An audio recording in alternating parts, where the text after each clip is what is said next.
उत्तराखंड के इतिहास में ऐसी अनेकों घटनाएं हुई हैं जो इस बात की गवाह हैं कि एक अलग पहाड़ी राज्य के अस्तित्व में आने से पहले यहाँ के लोगों ने कितने जुल्म सहे, कितनी यातनाएं सही और कितनी शहादतें दी। ये सब कुछ उत्तराखंड राज्य आंदोलन के दौरान तो हुआ ही, मगर ब्रिटिश हुकूमत से आज़ादी के लिए जो विद्रोह देश भर में छिड़ा हुआ था, उसके बीच भी यहाँ पनपे। आज़ादी की लड़ाई में भी उत्तराखंड के लोगों ने अपनी कुर्बानियां दी। बात अगस्त 1942 की है। देश को आज़ादी मिलने से लगभग 5 साल पहले की। ब्रिटानिया हुकूमत के खिलाफ जनता में भारी आक्रोश था। 9 अगस्त 1942 को बंबई के गोवालिया टैंक मैदान में महात्मा गांधी ने अंग्रेजों भारत छोड़ो का आह्वान किया और करो या मरो का नारा देकर आज़ादी के मतवालों को जोश और जुनून से भर दिया। भारत छोड़ो आंदोलन की शुरुआत हो चुकी थी। द्वितीय विश्व युद्ध से परेशान चल रहा अंग्रेजी शासन किसी भी कीमत पर इस आंदोलन को कुचल देना चाहता था। कांग्रेस के कई नेताओं को गिरफ्तार या नजरबंद कर लिया गया, प्रेस पर प्रतिबंध लगा दिए गए और अहिंसक प्रदर्शन कर रहे लोगों पर भी लाठियां और गोलियां तक बरसा दी गई। देश की अलग अलग जगहों में सैकड़ों लोग मारे गए और हजारों घायल हुए। 1 लाख से ज्यादा लोगों को इस आंदोलन के दौरान जेलों में ठूंस दिया गया। इसी दौरान कुमाऊं में भी इनकलाब की चिंगारी पनप उठी थी। भारत छोड़ो आंदोलन का जबरदस्त असर यहां भी देखने को मिला। अंग्रेजों के खिलाफ कुमाऊं में जगह जगह प्रदर्शन होने लगे। अल्मोड़ा के देघाट में भी ऐसा ही एक प्रदर्शन हुआ जो भारत के स्वतंत्रता आंदोलन के इतिहास में हमेशा के लिए दर्ज हो गया।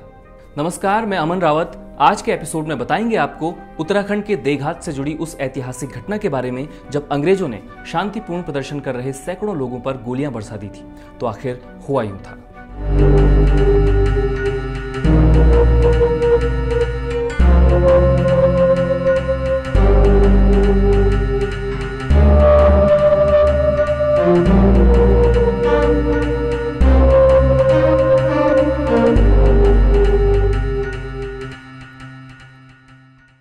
मई 1942 अल्मोड़ा जिले के सियालदे ब्लॉक के उदयपुर गांव में एक बड़ी सभा का आयोजन किया गया। इस सभा में कांग्रेसी कार्यकर्ता, सैकड़ों क्रांतिकारी और हजारों नौजवान शामिल होने आए थे। उदयपुर गांव को इसलिए चुना गया क्योंकि ये चौकोट क्षेत्र की तीनों पट्टियों का केंद्र था। हजारों कार्यकर्ता और नेता इस विशाल सभा में शामिल हुए। खुशाल सिंह मनराल इस विशाल सभा का नेतृत्व कर रहे थे। सभा की अध्यक्षता स्वतंत्रता सेनानी और शिक्षाविद आचार्य नरेंद्र देव को करनी थी, मगर कुछ कारणों से ये इस बैठक का हिस्सा नहीं बन पाए। ऐसे में कांग्रेस पार्टी के नेता दामोदर स्वरूप ने सभा की अध्यक्षता की। उदयपुर में विनोद नदी के किनारे एक बड़े मैदान में यह सभा आहूत की गई। इस सभा का सफल आयोजन हुआ तो इसने क्रांतिकारियों के आत्मविश्वास को कई गुना बढ़ा दिया था।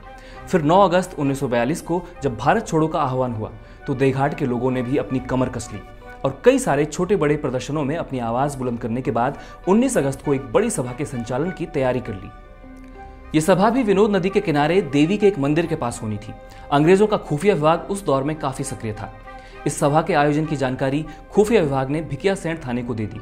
ये जानकारी मिलते ही 18 अगस्त की शाम को ही 25 पुलिस सिपाही, एक हेड कांस्टेबल और एक कानूनगो और 3 पटवारियों को देघाट भेज दिया गया। अगली सुबह करीब 5000 लोग विनोद नदी के किनारे देवी के एक मंदिर के पास मैदान में इकट्ठा हुए।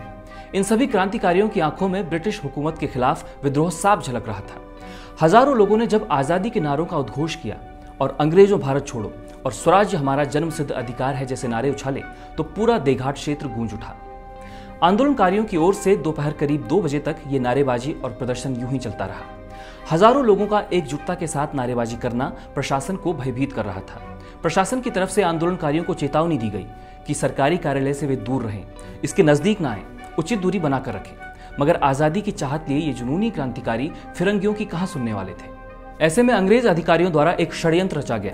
देघाट में इस सभा का नेतृत्व कर रहे खुशाल सिंह मनराल को ब्रिटिश अधिकारियों ने बातचीत के बहाने से थाने बुलाया। जब काफी देर हो गई और वो थाने से नहीं लौटे तो क्रांतिकारियों को यह भनक लग गई कि खुशाल सिंह को बातचीत का बहाना करके चौकी में बंद कर लिया गया है। ये खबर आग की तरह पूरे देघाट और आसपास के गांवों में फैल गई। देघाट के आसपास के गांव जैसे मेहरौली, तल्ला चौकोट, पैठाना और उदयपुर से सैकड़ों आंदोलनकारी थाने के बाहर जुटने लगे। जल्द ही यहाँ हजारों की तादाद में आंदोलनकारी पहुंच चुके थे और भारत माता की जय, महात्मा गांधी की जय जैसे नारों के साथ खुशाल सिंह मनराल के पक्ष में भी नारेबाजी होने लगी। इनमें से कई आंदोलनकारियों के पास लाठियां और डंडे भी मौजूद थे।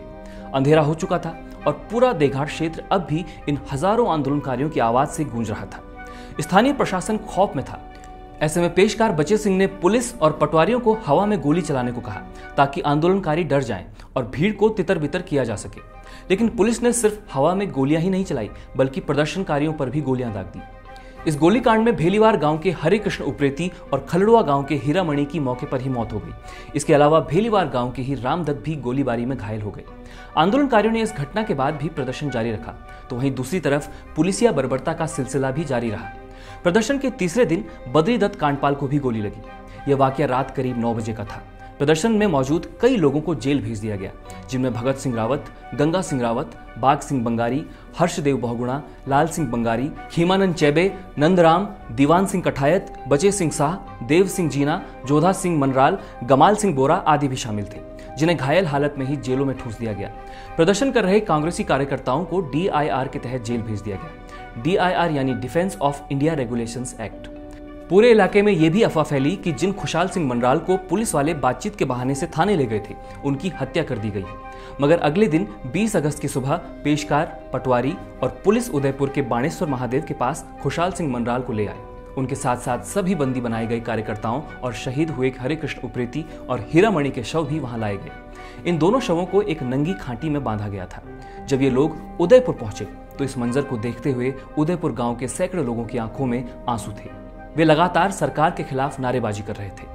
देघाट के इतिहास में ऐसा पहले कभी घटित नहीं हुआ था। दोनों शहीदों को पुलिस प्रशासन ने देघाट से 29 किलोमीटर दूर सिनोड़ा में अंतिम संस्कार किया। बंदी बनाए गए आंदोलनकारियों को 21 अगस्त को रानीखेत की अदालत में पेश किया गया। रास्ते में पुलिस को जगह जगह लोगों के विरोध प्रदर्शन का सामना करना पड़ा था। गिरफ्तार हुए आंदोलनकारियों को पहले 2-3 दिन रानीखेत जेल में रखा गया। इसके बाद उन्हें अल्मोड़ा जेल भेज दिया गया और कुछ वक्त बाद सबको अलग अलग जेलों में स्थानांतरित कर दिया गया। एक हफ्ते बाद पुलिस जब फिर से देघाट पहुंची तो गांव के लोगों को और भी यातनाएं दी गई। कई सारे ग्रामीणों को तो बेतों से भी पीटा गया। देघाट की जनता का आजादी की लड़ाई में योगदान भुलाया नहीं जा सकता। देश की आजादी में जब भी उत्तराखंड का नाम आएगा तो देघाट का जिक्र निश्चित रूप से किया जाएगा। ये जानकारी आपको कैसी लगी, हमें कमेंट बॉक्स में जरूर बताइएगा।